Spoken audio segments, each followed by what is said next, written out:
Señoras y señores, bienvenidos a Punto de Mira. Efectivamente, ya nada será igual. Imaginábamos, temíamos en Occidente, que cuando las calles de las ciudades árabes se llenaran de ira, las banderas llevarían la media luna y se hablaría de Alá.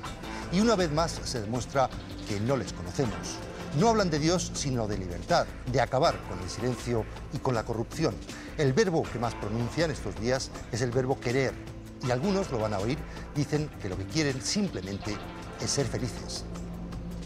Queremos un gobierno nacional del pueblo, de los revolucionarios. No queremos que la revolución venga de un partido criminal.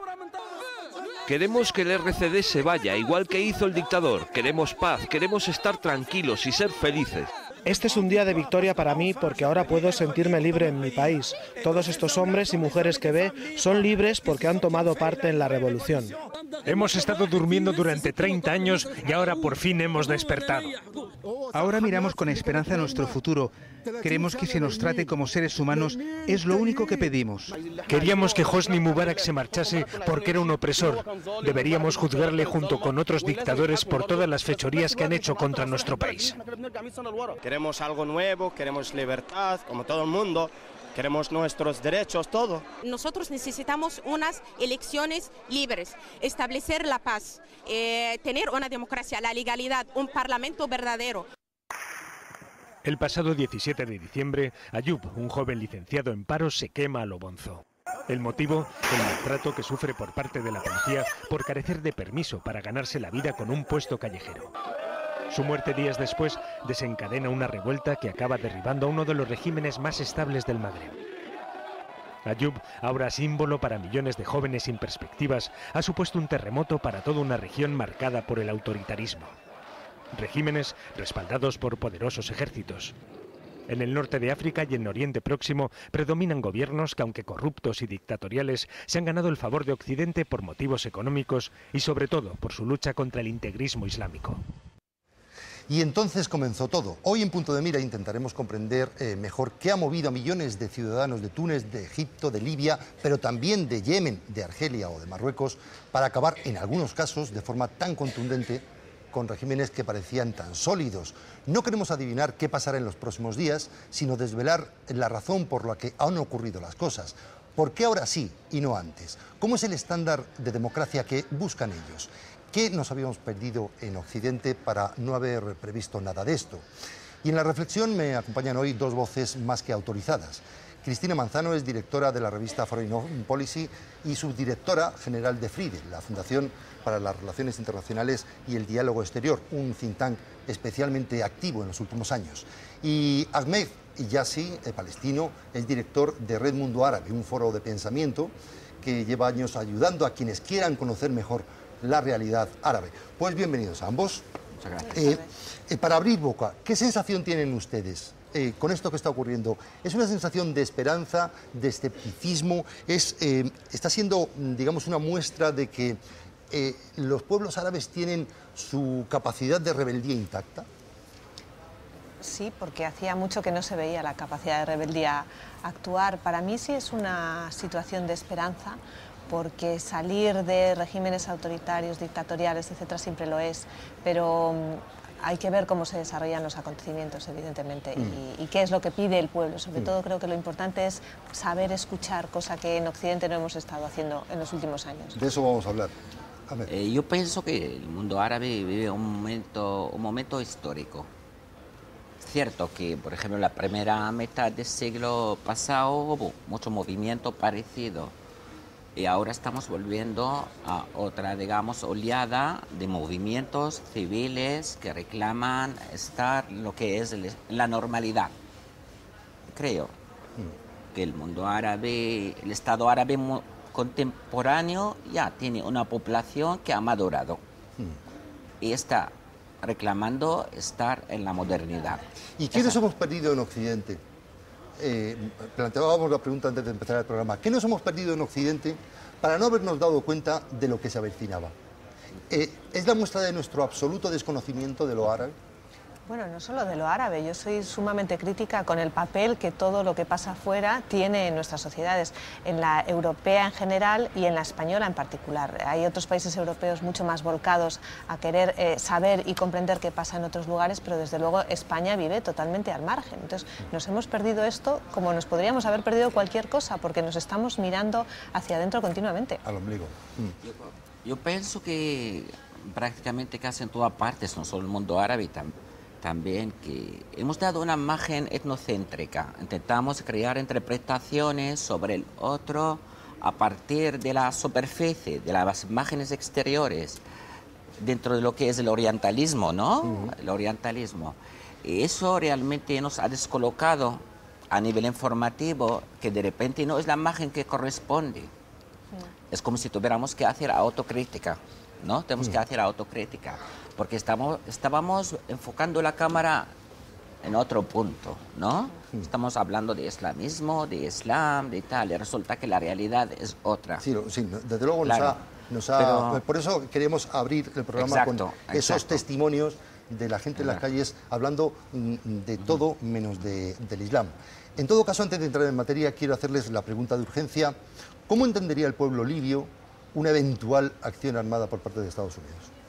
Yo creo que fatal, yo creo que es lo planteado así como tal, el enemigo que se está esgrimiendo ahora desde el gobierno, pero también desde los revolucionarios, es precisamente la intervención extranjera. Yo creo que sería muy mal interpretada. Lo que pasa es que el guión casi está, el guión siempre está escrito. Primero es zonas de exclusión aérea, después es despliegue de recursos en la zona y después es una invasión. Lo hemos visto en Irak en el 91, lo hemos visto después. Bueno, ya hemos visto los resultados de Irak precisamente. Y lo hemos visto los resultados de Irak. Yo pienso que cualquier intervención sería perjudicial. Sería perjudicial para los libios y para toda esa movida en el mundo árabe, porque volvemos a caer en lo mismo que se intentó hacer a principios de los 50, cuando los árabes tenían un proyecto modernizador a través del nacionalismo laico, y hubo una gerencia militar que realmente descolocó el mundo árabe y lo metió en la lógica de la Guerra Fría. Sí, y ahora tenemos que vetar esa parte. Estamos encarando el siglo XXI. Durante el programa vamos a ver escenas que se han producido durante el último mes en Túnez, en Egipto, en Libia o en Marruecos. Quiero que comencemos por el origen. La desesperación de un hombre, su muerte, escandalizó a los tunecinos y resulta que ahora tenían internet para compartir el dolor y el futuro. Algunos aún se emocionan al recordar lo que han conseguido, ser el primer país del Magreb en derrocar a un dictador. Ahora día todo el mundo, toda persona en este pueblo puede decir lo que quiere. Y lo dicen en la calle. Hemos estado frustrados, siempre nos han dicho que nos callemos, que no podemos hablar. Poder manifestarse y difundir su opinión es lo que más valoran ahora. La revolución de los jazmines lleva tiempo fraguándose en la mente de los tunecinos, pero ha sido la muerte de un ingeniero informático lo que ha desencadenado protestas como estas. Son cantos a la libertad de un pueblo oprimido durante más de 20 años y en el que Internet y las redes sociales han tenido un papel decisivo. Una de las voces de esta revuelta es la de Slim, el bloguero más crítico con Ben Ali. De hecho, estuvo en prisión días antes de la caída del dictador, acusado de sabotear varias webs estatales. Ahora ha entrado en el gobierno provisional de Túnez y como secretario de Estado de Deporte y Juventud ha prometido libertad de expresión. Si no fuera por Internet, la gente no se enteraría de lo que pasa. Este estudiante nunca pudo hacer esto en público, ridiculizar al dictador con una caricatura. Ahora dibuja para Antena 3 a un superpoderoso Ben Ali huyendo con las riquezas de Túnez. Y si esta revuelta tiene una banda sonora, es la música del General, el rapero que se atrevió a cantar lo que los jóvenes pensaban. El pueblo se está muriendo. Un mensaje que seguirá vivo en cada manifestación hasta borrar de Túnez las huellas de Ben Ali. Internet ha conseguido sacar a la calle a los egipcios. Las redes sociales organizan una revuelta para exigir la salida inmediata de Mubarak. La policía intenta contener su protesta y su ira con gases lacrimógenos. La fuerza del pueblo sorprende al régimen que corta el acceso a la red para ahogar la revolución. La revuelta se instala en la Plaza Tahrir, en la Plaza de la Liberación. El 28 de enero, el viernes de la ira, después del rezo, la manifestación se convierte en un clamor. El régimen responde con muertos, centenares de detenidos y toque de queda. Mubarak, impasible, no cede. En su primer discurso televisado solo anuncia un cambio de gobierno y un vicepresidente. Resiste él, también el pueblo. Los egipcios acampan en la Plaza Tahrir. Piden al ejército que tome partido, pero los militares callan. Los tibios cambios gubernamentales no convencen a la multitud. 1 millón de manifestantes en El Cairo, en Alejandría, en Port Said consiguen que el presidente Mubarak anuncie que no se presenta a las elecciones, pero se reserva el derecho de pilotar la transición.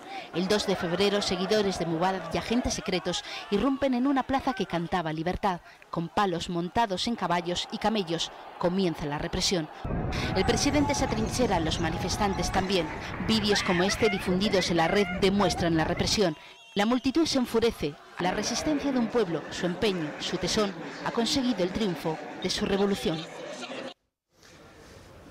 Bien, y uno se pregunta si lo que necesitan los pueblos que no pueden alzar la voz en la calle es teclear su ira en Internet.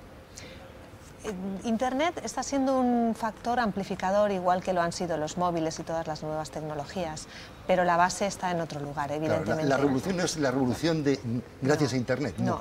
Es por culpa es por culpa de la situación, de la represión, de la corrupción, Internet está siendo un instrumento. Está siendo un instrumento, insisto, amplificador y facilitador de lugares comunes de reunión, de comunicación, etcétera. Pero hay mucho debate estos días sobre el papel que ha tenido. Evidentemente lo están teniendo las nuevas tecnologías, pero no hay que olvidar que una buena parte de la población de estos países no tienen acceso a Internet y hay otra parte que todavía es analfabeta. Entonces, ¿está siendo la revolución de las sociedades urbanas? ¿Está siendo la revolución de los jóvenes? Claramente está siendo la revolución de los jóvenes que ha atraído a otros sectores de la población y urbanos sobre todo. Y urbanos, ¿no? Sí. En realidad hemos de tener en cuenta esto, que el mundo árabe dispone de la generación más formada de su historia. Esa generación vive la actualidad, no es ajena a la actualidad. Quizás las dictaduras están ajenas a la realidad de hoy, pero los jóvenes viven en esto. No solo ven, por ejemplo, Real Madrid-Barça, sino saben lo que ocurre en el mundo. Son personas globalizadas, informadas a partir de sus inquietudes diarias, ¿no? La falta, por ejemplo, de libertades, de derechos humanos, esa aspiración a salir del país, a ir, a venir, a ver mundo, ser normales como los demás. Y también ven el fracaso continuo, porque esas revueltas tienen más de político que de económico realmente. De político porque el lema principal es derechos humanos, libertades, democracia. En el plan secundario, pues está la situación económica. Sin esto no se puede entender. Internet en sí ha sido una herramienta más, porque la inquietud general en el plan político, social, incluso económico, viene a partir de la información.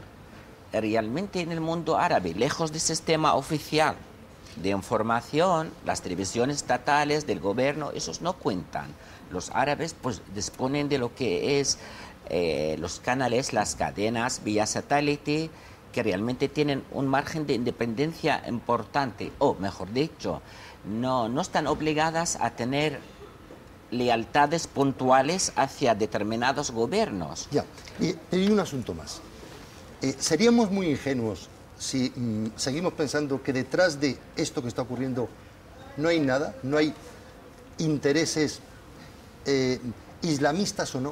Yo sigo pensando que ha sido algo totalmente espontáneo, que ha aprendido. Quería apuntar a lo que decía Meg también, el papel de Al Jazeera, que tampoco es un canal que llegue absolutamente a todas partes, pero creo que sí ha tenido un papel importante en la reivindicación de la identidad árabe, del idioma árabe como unificador de más de 200 millones de personas, ¿no?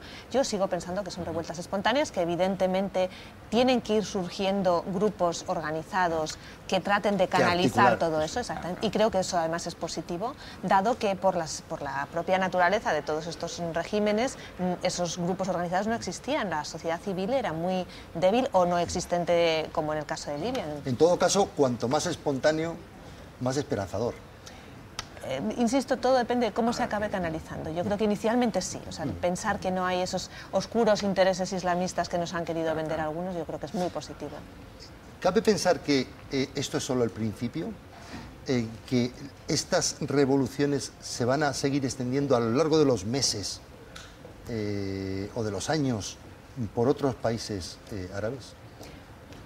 Yo creo que habrá un proceso de cambio que se expresa de distintas formas. Es decir, no es necesario que para que se produzca, por ejemplo, un cambio político en Emiratos Árabes, quizás no sea necesario que haya un movimiento popular debido a la estructura del país en sí, su funcionamiento.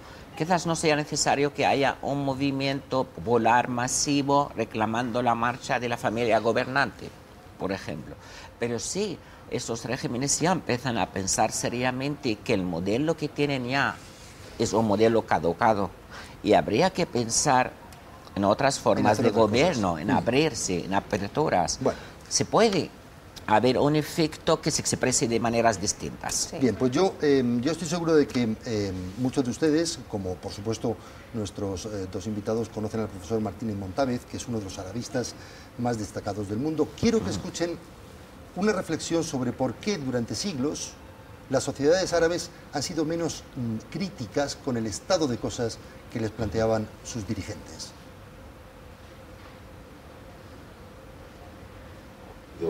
No han tenido lugar una serie de procesos continuos, largos, importantes de fondo que se han producido en las sociedades occidentales. Por ejemplo, el proceso de erosión de la fe. En las sociedades musulmanas ha habido unos procesos de erosión de la fe incalculablemente menores de lo que ha habido a lo largo de siglos en el mundo occidental. Y yo me pregunto, primero, ¿están ustedes de acuerdo en que ha habido un proceso de erosión de la fe? Sí lo ha habido en las sociedades occidentales, pero las sociedades árabes están vírgenes de ello todavía. A ver, en las sociedades occidentales se ha producido ese efecto de erosión de la fe en la medida en la que era sustituido por algo. El proceso de construcción política, el proceso de creación del individuo como base de toda la sociedad, etcétera, ha ido acompañado. No ha sido un fenómeno unilateral el de la erosión de la fe. En el mundo musulmán creo que no es así, pero además es que llevan 600 años de retraso en ese sentido. Quiero decir, es una religión más nueva a la que le ha pillado el proceso de modernización tecnológico en otra fase de su historia como religión, ¿no? Y luego más allá de la propia naturaleza de la religión. El mundo árabe, incluso el mundo musulmán, es que históricamente se ha construido sobre una base cultural en la que el uno está a servicio del colectivo. Es esto, realmente esa es una diferencia importante a la hora de hacer interpretaciones y análisis. Es decir, uno no busca sus intereses de forma individual, tampoco se defiende de forma individual, realmente lo hace a partir de los intereses del colectivo. Esa es una diferencia que no la hemos tenido en cuenta cuando hacemos análisis o noticias o lo que sea sobre el mundo árabe, que terminamos siempre chocando en lo mismo. Pensamos que se trata de intereses individuales. Ahora se está reivindicando la libertad individual, los derechos humanos, tal que es una cuestión importante, pero siempre va a ser a partir del colectivo, porque el enfoque siempre es distinto. Pero para muchos países árabes ese proceso va a ser nuevo. Me refiero, muchos van a acceder, están intentando acceder a la democracia por primera vez en la historia de sus sociedades. Claro. ¿Y cómo se va a hermanar el Islam de la calle con la democracia real? Por ejemplo, ¿Turquía puede ser un modelo? Por supuesto que sí. Por supuesto que sí. Turquía es un modelo, y es un modelo además que está logrando en estos momentos un desarrollo económico que al final también es lo que apoya todo lo demás. Si la economía falla es mucho más difícil consolidar la democracia, ¿no? Por supuesto que es un modelo, tiene que perfeccionarse, pero las democracias estamos en continuo proceso de perfeccionamiento. Pero también hemos de tener en cuenta que el Estado árabe contemporáneo, incluso los estados musulmanes contemporáneos en el otro lado del mundo musulmán, no solo los árabes y los musulmanes, son recientes, son nuevos. Es decir, hace 60 años, digamos, no existía una identidad nacional que se llama jordana, siria, libanesa. Son países que han estado durante siglos sometidos a, digamos, a una lógica colonial, a veces por parte del Imperio Otomano, otras por el colonialismo europeo. Y es a partir de los años 40, digamos, cuando ya empiezan a entrar en otra lógica de identidad. Y dentro de esta lógica, ya 50, 60 años después, tenemos nuevas expresiones del ser, ¿no? De la sociedad, del colectivo. Y ya no estamos hablando de soluciones globales para el mundo musulmán, sino de soluciones nacionales, locales, Argelia, Túnez, Egipto, Marruecos. En esto se mueve todo. Si no lo vemos en su contexto histórico, de que los estados árabes contemporáneos tienen 50 años de edad, estaríamos pensando, es que llevan cientos de años sin evolucionar, que no corresponde a la realidad. La realidad dice que han nacido hace 50, 60 años. Y hay que tomarlo en este sentido. Quiero plantearles una cuestión, y lo voy a hacer de forma maniquea. Soy consciente, lo que pasa es que no sé hacerlo de otra manera. ¿Cuál va a ser el papel de los imanes los viernes en las mezquitas? Quiero decir, ¿van a tener un papel de freno de las reformas o de motor? O bien quienes han estado moviéndolas en la calle las revoluciones no van el viernes a las mezquitas. Yo creo que no se puede generalizar en ningún caso. Y creo que no pasa nada por ir a las mezquitas. Era una forma maniquea de plantearlo. Sí. Pero creo que no se puede caer en eso. A ver, habrá gente que profese la fe y perfectamente esté de acuerdo con seguir en ese camino hacia una mayor libertad en todos los sentidos. Habrá gente que pretenda utilizar esto para unos fines más extremistas y habrá gente que haya dejado la religión, pero como pasa en todas las sociedades, los imanes tendrán el papel que puedan y que les dejen en cada uno de los casos, pero creo que cada lugar es completamente diferente y cada individuo es completamente diferente. Es que, Antonio, además, es importante tener en cuenta que eso no funciona igual, ni como el judaísmo ni el cristianismo. Claro. El imán no es una autoridad divina en la tierra. Por ejemplo, si uno se acerca más a la realidad cotidiana, en el sermón del viernes, el imán dice una cosa y uno de los presentes le corta, le dice no es correcto, porque los imanes no son representantes de Dios en la tierra. Es que el Islam está descentralizado. Ni siquiera de una estructura superior. Claro, es que el Islam está descentralizado, no tiene una estructura clerical donde hay patriarcas, cardenales y curas representando a Dios. Es una figura administrativa que está ahí en un templo. Y el sermón del viernes también es un acto social, porque el Islam no es obligatorio ir a la mezquita. Una persona puede rezar en su casa, donde sea, en el trabajo. No es obligatorio. Es recomendable el acto del viernes porque es acto social, donde uno ve a los vecinos, les saluda, ¿qué tal? Vamos a tomar el té. Y no es acto, no se parece en nada a misa, a la misa, ¿no? Bien, uno se pregunta ¿qué es lo que mantiene quietos a los hombres ante un dictador? Probablemente el miedo, pero en muchos casos puede ser la mezcla del miedo de unos y del carisma de quien les provoca ese miedo. Yo les invito a recordar quién ha sido hasta ahora el líder del régimen libio. El hombre que gira alrededor de las protestas en Libia en favor o en contra es Muammar al-Gaddafi, que nace en 1942 y con tan solo 27 años irrumpe en el escenario internacional tras derrocar al rey Idris I de Libia. Con 68 años es relativamente joven comparado con sus colegas árabes. Sin embargo, es el dictador más longevo de África y ha designado a su hijo como sucesor. Para desarrollar su país, escribió una guía de su ideología revolucionaria. Es el famoso Libro Verde, donde aboga por un nuevo orden político y social, ni comunista ni capitalista. Nacionalista árabe, se distancia de Occidente en la década de los 80. Visionario para unos, dictador para otros, el estilo de Gaddafi es único. Voluble y excéntrico, sufre fobias, tiene miedo de los pisos altos y prefiere no sobrevolar el mar, según cables filtrados a Wikileaks. Gaddafi nunca viaja solo y los periplos por el extranjero los hace acompañado de su particular kit para las visitas diplomáticas, una carpa, camellos y una cohorte de 30 vírgenes escrupulosamente entrenadas para proteger. El mes pasado mostró sin tapujos su enfado ante la revolución de Túnez. Tal vez imaginaba ya que muy pronto las protestas tocarían su puerta. Bien, y Gaddafi era el líder, y se me ha escapado hablar en pasado ya, es el líder chocante que tiene todo el carisma y que sabe cómo provocar miedo.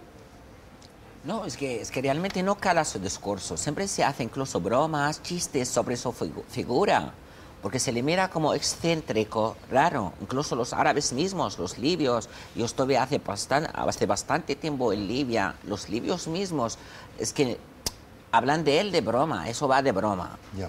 ¿Cómo interpreta Cristina Manzano la imagen que hemos visto hoy de Gaddafi riéndose ante la pregunta de una periodista norteamericana que le cuestionaba: ¿se va a ir usted de Libia? Sí, ¿cómo y me él voy se reía. a ir? ¿Cómo me voy voy de mi tierra, si, no? si en Libia no hay manifestaciones en mi contra y las que hay son en mi apoyo? Bueno, yo creo que es un gran actor y un gran cínico, además. Y preguntabas por qué ha podido mantenerse. Pues evidentemente las dictaduras se sostienen en la fuerza. Habrá carisma, todo lo que quieras. En el caso concreto de Gaddafi, el carisma creo que lo ha aplicado para aglutinar en torno a sí a los clanes, a los líderes de los clanes, y jugar muy bien. Eso lo hace un dictador y lo hace también un buen político, ¿no? El jugar bien con los intereses de cada uno, incluso enfrentándolos entre ellos para que él sea el único punto centralizador y aglutinador. Pero por un lado es el síndrome del dictador, ¿no? Que no quiere reconocer la realidad en sí. Pero por otra es esa estrategia de contrapropaganda, propaganda, contrapropaganda, es esa. Hasta que tenga que reconocerlo de forma tajante, pues yo he perdido, como Mubarak. Mubarak hasta el último momento decía: pero si yo siempre he apoyado a los pobres, a los jóvenes, pero siempre he estado a favor de la libertad, hasta que dijeron ya se acabó la película, sí, adiós. De hecho, casi nadie recuerda ya al Saddam del año 91, de la primera guerra del Golfo, cuando hablaba de la madre de todas las batallas y estaba ya prácticamente derrotado. Exacto. En todo caso, la estructura de Libia en tribus va a hacer que los occidentales entendamos menos aún cómo funcionan las cosas allí en Libia. Claro, quiero decir que nosotros cuando decimos que hay una estructura tribal... Claro, a eso me refiero, que habría que explicar qué es eso. Exacto. Y si son más bien grupos de poder. No estamos hablando de una estructura primitiva, porque el jefe de la tribu tendrá el mejor coche, tendrá su avión privado, la última tecnología, todo. Y vive en la actualidad, en la modernidad, basa sus vacaciones en París o en Roma o en Madrid. Decir tribal es una forma de intentar describir una determinada organización social donde se defienden los intereses del colectivo a partir de esa estructura social. Pero no quiere decir que no estén en la actualidad, no, tienen lo último en tecnología, tal. Pero claro, siempre se ha relacionado con el poder a partir de los intereses colectivos y tribales como organización social. Pero nada de primitivo. El ciudadano libio que vive en Trípoli o en Bengasi, ¿está identificado con una tribu concreta? ¿O que pertenece a ese A la grupo? hora de reclamar los intereses del colectivo, sí. Pero luego la gente tiene sus vidas individuales, sus trabajos, sus intereses, sus estudios, su familia, sus hijos. Pero en la relación con las instituciones, con el Estado, incluso el proceso de corrupción mismo del Estado, se defienden los intereses a partir de la tribu. Porque el jefe de este grupo social es quien reclama puestos de trabajo para su gente.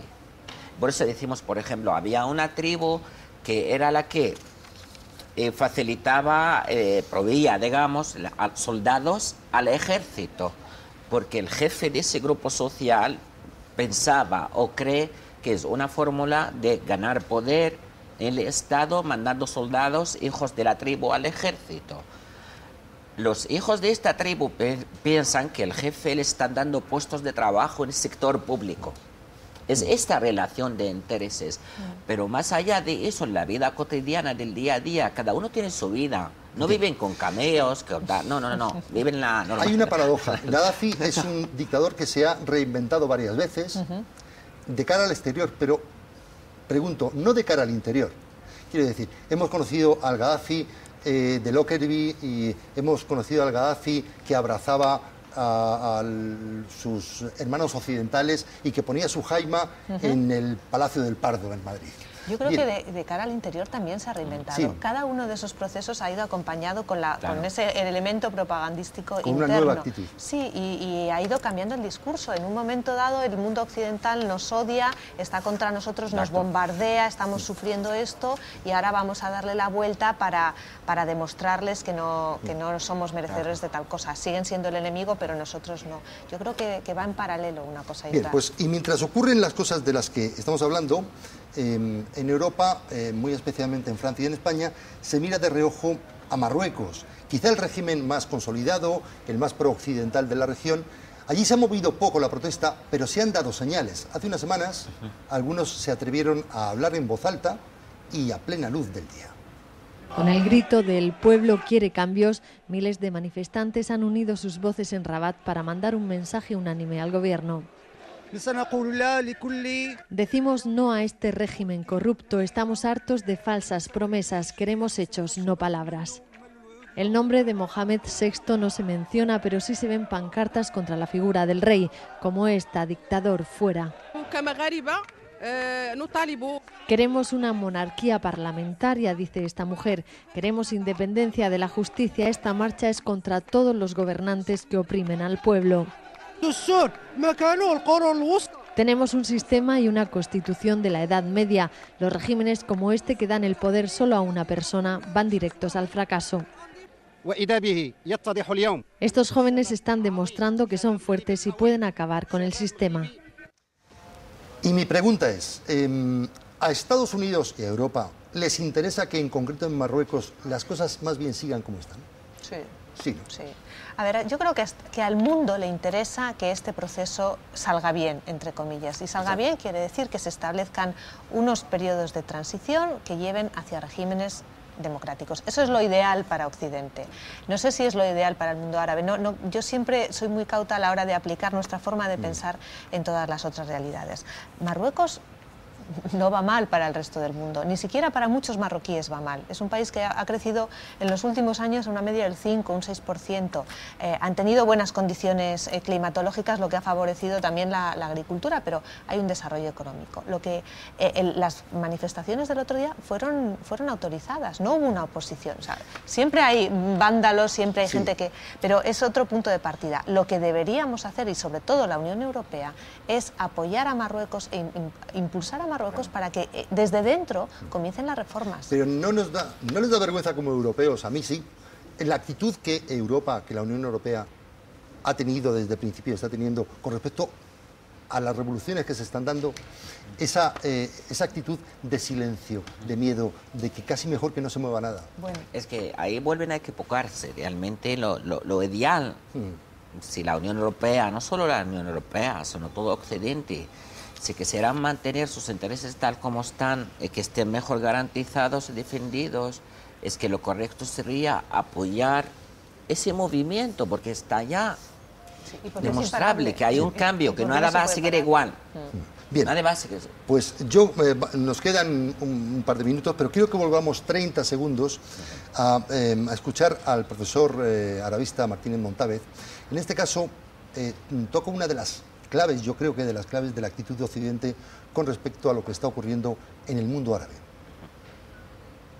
Las élites nos conocen bastante bien. ¿Por qué? Porque las élites están formadas en Occidente. Y entre nosotros, las élites no les conocen bien, no les conocen en absoluto, porque esas élites no solamente no les conocen, sino que en la inmensa mayoría de los casos los desprecian. Es curioso porque ustedes dos han asentido cuando decía que el profesor Montavez que sus élites sí nos conocen bastante bien, ¿no? Sí, es cierto. Bueno, lo estamos viendo todos estos días. Saif el-Islam se ha educado en la London School of Economics. ¿Qué más queremos? Que no solo nos conocen a nosotros, conocen nuestra literatura, nuestro proceso social, político, democrático. Todo eso lo conocen, pero nosotros siempre hemos mirado hacia norte. Esa es la cuestión. Que en Occidente siempre miramos hacia el norte, no queremos mirar hacia el sur. Y repetimos esas interpretaciones estereotipadas que al final nos perjudican primero, porque los demás pueblos ya siempre habrá un momento histórico para que lancen sus procesos de progreso, ¿no? Bien, pues cumplimos nuestros 35 minutos de tertulia. Han parecido menos, ¿verdad?